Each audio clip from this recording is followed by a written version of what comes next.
Hello, buddy. Crow back again with another video. Be talking about Mystery Science Theater 3000 again. I just actually finished watching all of season 11 as of yesterday.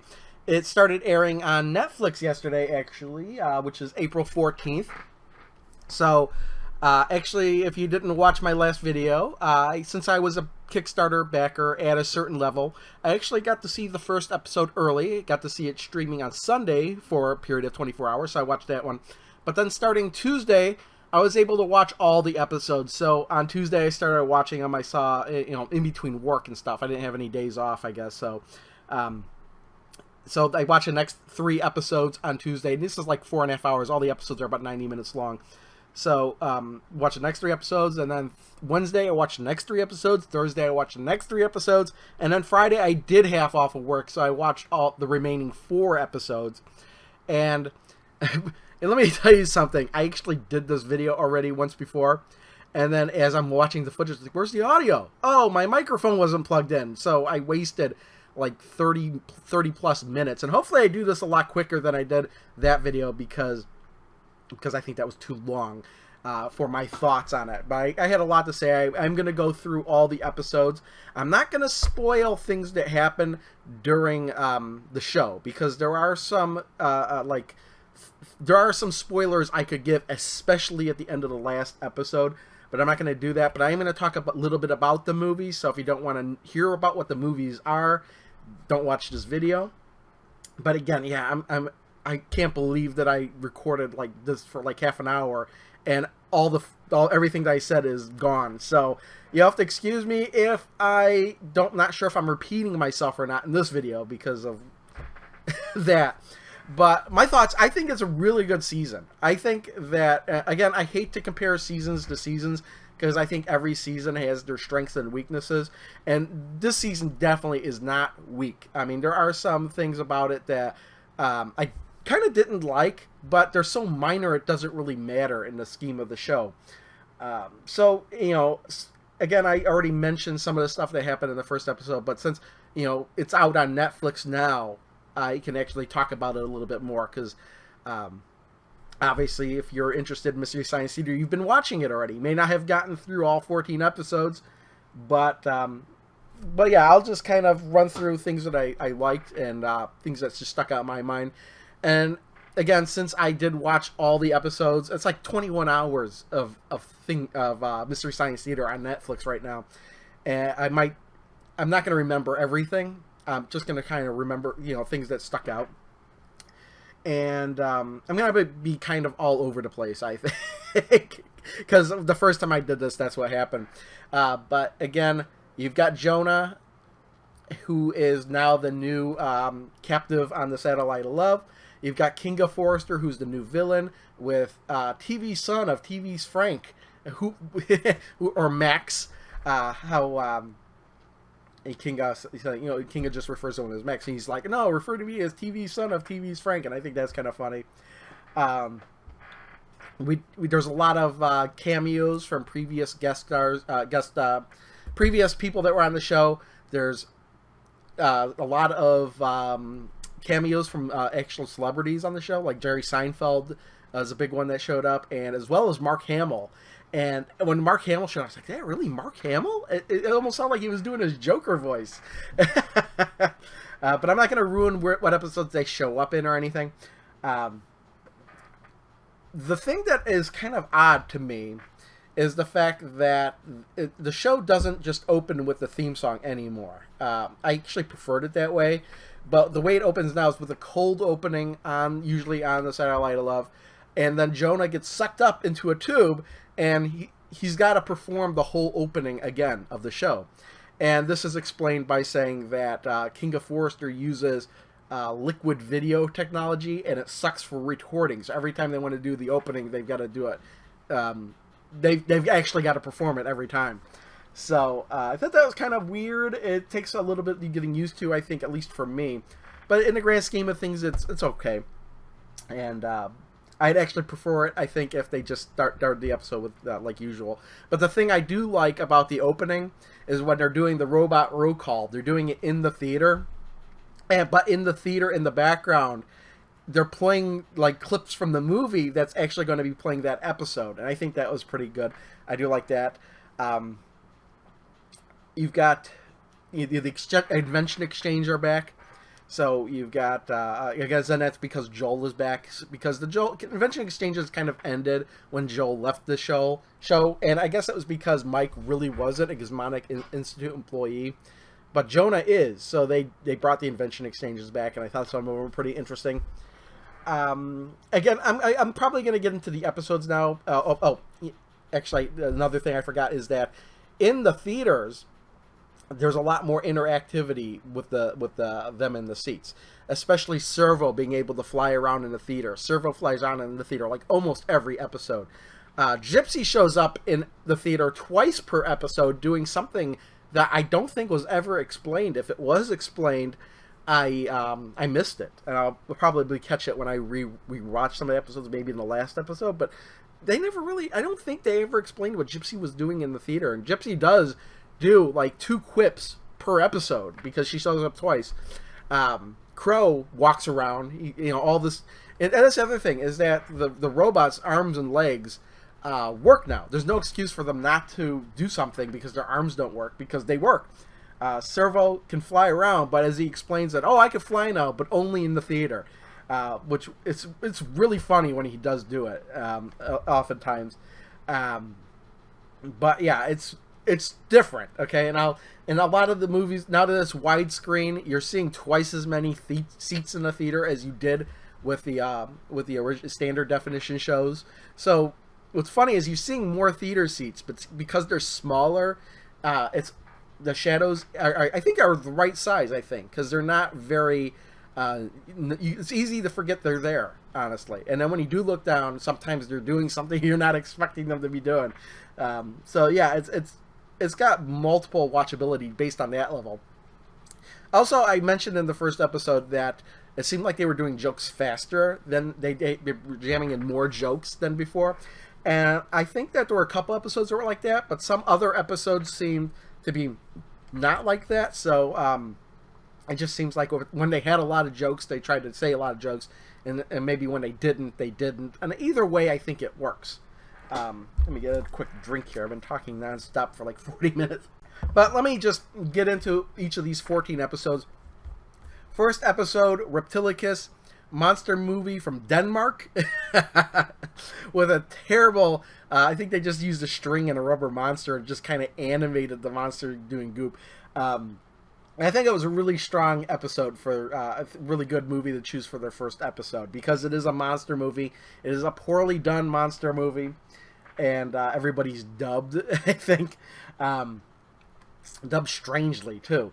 And there was one scene in this movie where the creature eats a guy, but what they did was they just kind of like took a photo of him and cut the photo out and kind of animated the photo over the monster's mouth. It's so terrible, it's worth watching. The second episode, Cry Wilderness, is a Bigfoot movie. And I think a lot of people are saying, I don't think a lot of people have seen like all 14 episodes yet, but a lot of people are saying that this is definitely better than the first episode. I say it's slightly better, slightly. It's a completely different type of movie. It's Bigfoot. But again, it's like everybody seems to be dubbed oddly. You've got really oddball characters in this movie, and Bigfoot's in it, and Bigfoot talks to this little kid. It's a very odd movie. I'm not going to go on further than that. I thought it was a really good episode. Time Travelers, 60s sci-fi movie where scientists are, I don't know what they're doing. They're like, we can see into the future in this window. And somehow they give it too much power and able to go through it. And they're stupid enough to go through it and get trapped in the future. I actually kind of like this movie on its own. It's terrible, but I kind of like what happens at the end of the movie. But again, I think it's a really solid episode. Now, episode 4, Avalanche, is one of those 70s disaster movies, which is obviously going to be an avalanche. But the avalanche doesn't happen until like way later in the movie. The beginning of the movie, there's this guy running around like, you're going to cause an avalanche. You're doing this because this guy's developing on in the mountains or whatever. It's like, your development's going to cause this avalanche, blah, blah, blah, blah, blah. And of course, an avalanche happens. But one of the reasons why some people are talking about this episode is because there's a lot of big name stars in this movie, like Rock Hudson and Mia Farrow, and I think there's some others too, but those are the two main ones that I remember. Honestly, I think this episode is kind of a low point because it's not science fiction. It's not, and the disaster doesn't really happen till the end. There's not a whole lot of goofy stuff really happening in the movie to make fun of, but they're just kind of making fun of it anyway. It's not a bad episode. It really isn't. But I like it when the movies are just incompetent. And this movie wasn't really that incompetent. Although there is a scene in the movie that doesn't make any sense where the emergency vehicles are heading towards the avalanche to save people, and they for no reason crash into each other. It makes no sense. So let's move on. Beast of Hollow Mountain. This was another one that was kind of slow to begin with. It's a Western for like most of the movie, and people are like, oh, the cattle are missing. Where did the cattle go?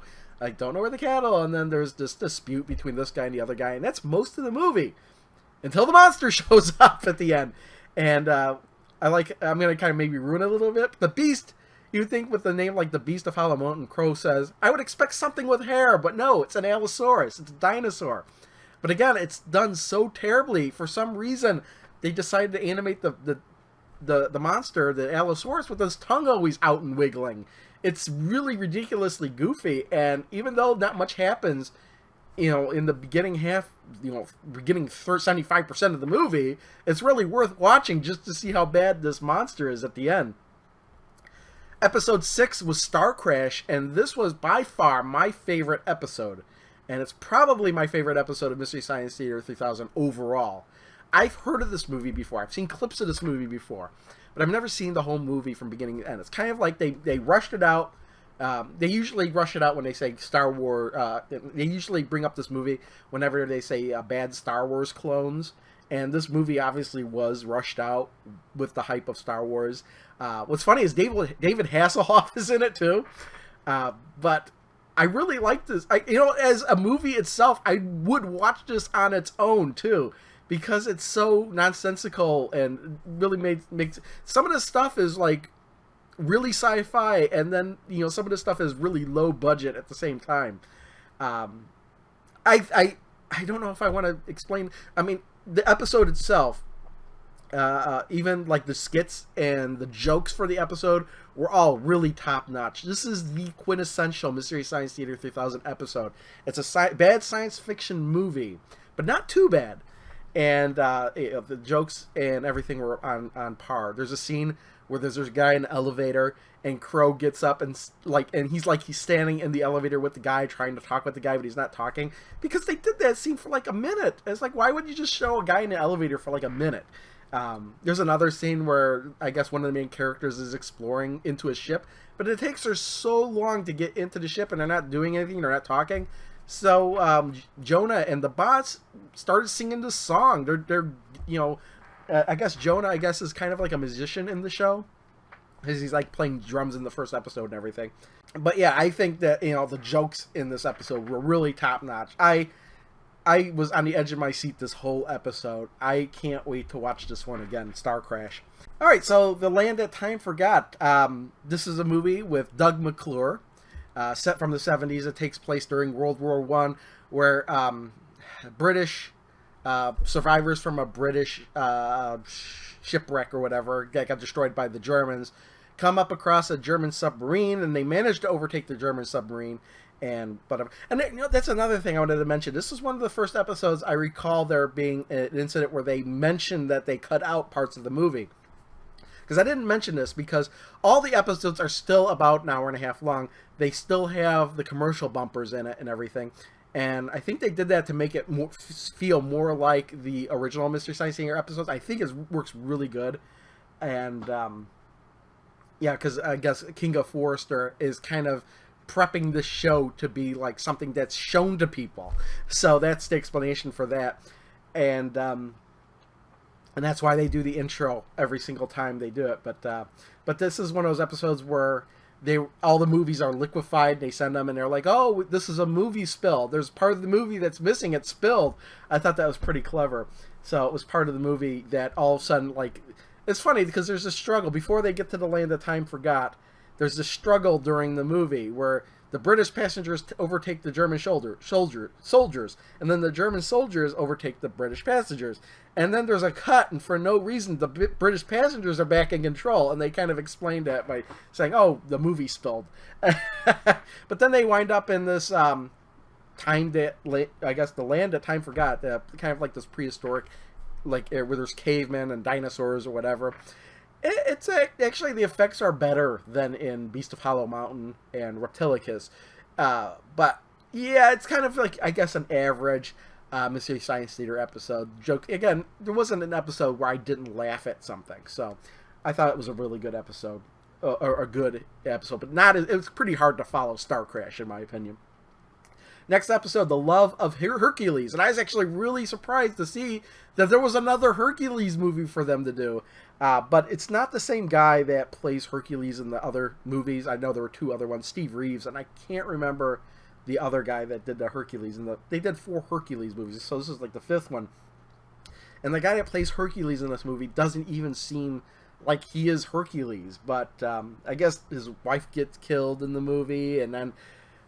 man, it's so weird. It's so bizarre. It's all over the place. And it, like, plays so loosely with Greek mythology that it's like, why even bother putting Hercules' name in this? But there is a Hydra in the movie, and the Hercules versus Hydra fight is so ridiculously bad that it's worth watching just for that. Gonna move on to Yungary, Monster from the Deep. That's episode 9. South Korean monster movie. And this was actually, I actually like this monster movie, this episode as a Mystery Science Theater more than Reptilicus, because the monster's just so goofy. He spends most of the time itching in this movie, because there's a kid in this pour who's got an itch ray, and he points at the monster, he itches, and then I guess they figured that to get rid of the monster, pour some chemical on him that makes him itch really bad. So, I guess they itched the monster to death or something. I don't know. But there is a scene in this movie where the kid has got a radio and he's dancing to rock and roll music. And he's dancing with the monster. It's a really ridiculous scene. The movie's just full of ridiculous scenes, aside from the monster himself. So, I give this one a thumbs up. This one is one of the top episodes of Season 11, I think. Along with Cry Wilderness and Star Crash. I actually think Reptilicus is up there, too. Next episode...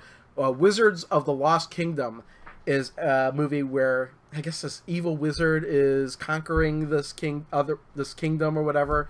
So the wizard that's arisen of that gives this ring to his son, who's an up-and-coming wizard. I don't know why he just didn't fight the wizard himself, but he sends his son away, but his son loses the ring or whatever they gave him, and then it's just him coming back to the kingdom to refine the ring and defeat the evil wizard.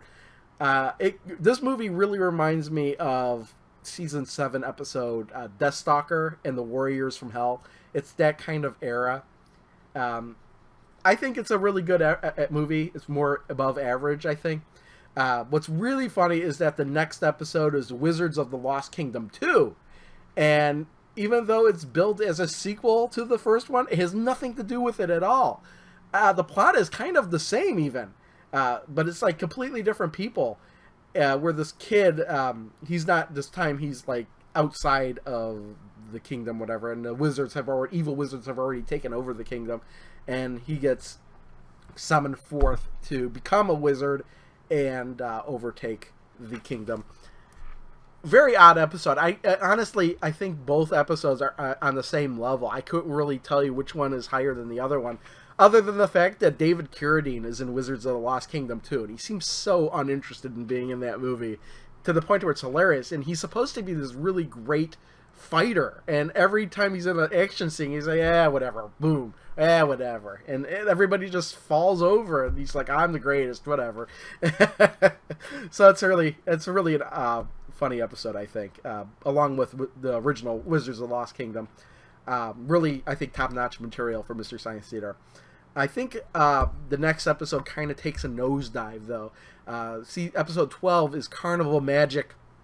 Takes place at a carnival, like a traveling carnival. Like somebody had access to a carnival and just decided to make a movie around it. But most carnivals don't have, that I know of, never had shows. Maybe that was something that was more popular in the 70s or early 80s, whenever this movie is supposed to take place. But yeah, it's this carnival that's going under, and then one of the magicians was hiding this talking monkey. He brings the talking monkey into the show, and everybody flocks back to the carnival to see the talking telepathic monkey or whatever. And one of the other acts this guy gets jealous and tries to get rid of the monkey. That's basically the whole movie. But again, it's not a science fiction movie. I don't think it's a movie that really works that well for Mystery Science Theater 3000. It works, I guess. I mean, again, there wasn't an episode that I didn't find really disappointing, but looking at all these other episodes that they did, Carnival Magic might be at the bottom of the barrel. Again, that's just the quality of the movie for the show. What they did with it wasn't that bad. Next episode was The Christmas That Almost Wasn't, which I think was a fairly popular movie back in the late 70s and early 80s. From what I read, it aired on HBO a lot, way back in the early days of it. But this movie, I was excited to see this movie because I was like, oh boy, another Christmas episode Mystery Science Theater movie. Because the first one we had was Santa Claus and Martians, and the second one was Santa Claus fighting the devil. This one is just the Santa Claus fighting against his landlord with a lawyer. It's really... the whole plot of the movie doesn't make sense. It's full of holes. And that's good for Mystery Science Theater, but as a movie on a whole, it's like this guy buys the land that Santa lives on the North Pole just so he could try to evict him because he doesn't like kids. That's the whole plot of the movie. So Santa comes to town and gets a lawyer, which honestly is the most practical thing you could probably do, I guess, if you're Santa Claus. But there is a really ridiculous scene in the movie where the lawyer's trying to tell Santa Claus how to be a department store Santa Claus, because it's an idea he came up with. Nobody ever thought of department store Santa Clauses before. So he's trying to teach Santa Claus how to be Santa Claus in a department store for children. Because I guess Santa Claus only sees children when they're sleeping. He doesn't know about children when they're awake or how they act, supposedly. I don't know. Really ridiculous movie. I thought, honestly, I think they could have done better for a movie selection, but I guess it kind of works. Last movie, episode 14, At the Earth's Core, really reminds me of The Land That Time Forgot, because it's very similar. Both star Doug McClure. Both of them are going to this land that is outside of regular civilization. The only difference is that it's really just Doug McClure and Peter Cushing. And Peter Cushing kind of plays the same character he played when he was Doctor Who in those standalone movies. So he really plays this bumbling scientist the whole movie, and it's really weird. So they wind up drilling, and then they get knocked off course, and they wind up finding the civilization at the Earth's core. Yeah, I know, it makes a lot of sense. And I don't know why, but they hang around, and they solve all the problems in the civilization with these godlike bird creatures. They wind up killing them all or whatever. And then they just leave. Wait a minute, why did you even bother doing anything if you could just leave the whole time? I don't remember. Maybe there's some explanation in the movie I missed. But honestly, it was an average episode, I think. So, yeah, that's all 14 episodes. They had their ups and downs. And now if you're going to watch any of these episodes, I would say if you're just going to watch one episode, I'd say watch Star Crash. That was the best one, I think, in my opinion. But if you're going to watch them all anyway, watch them in order. There are some things that the show did that, like, especially when you get to episode 7, there's references to all 6 previous episodes. And then the last 4 or 5 episodes, there's this running event that goes on that actually leads to the end of season 14. And I can't ruin it, but in this season 14, the last thing that happened is really shocking. It really is. In the show, not in the movie. But we'll leave it at that. Oh, no, actually can't leave it at that. I have some questions, and what's funny is I actually deleted them, but I took some screenshots, so now I've got to find my screenshots of the questions. Where are they? Here we go.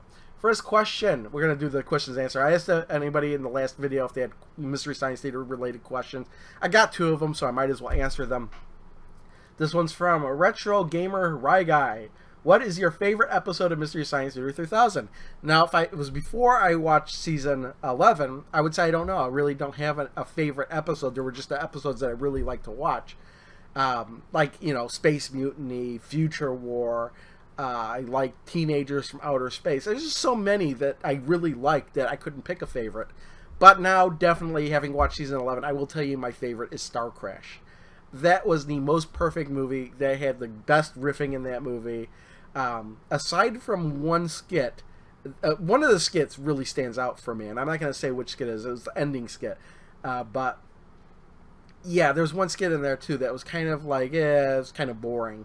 But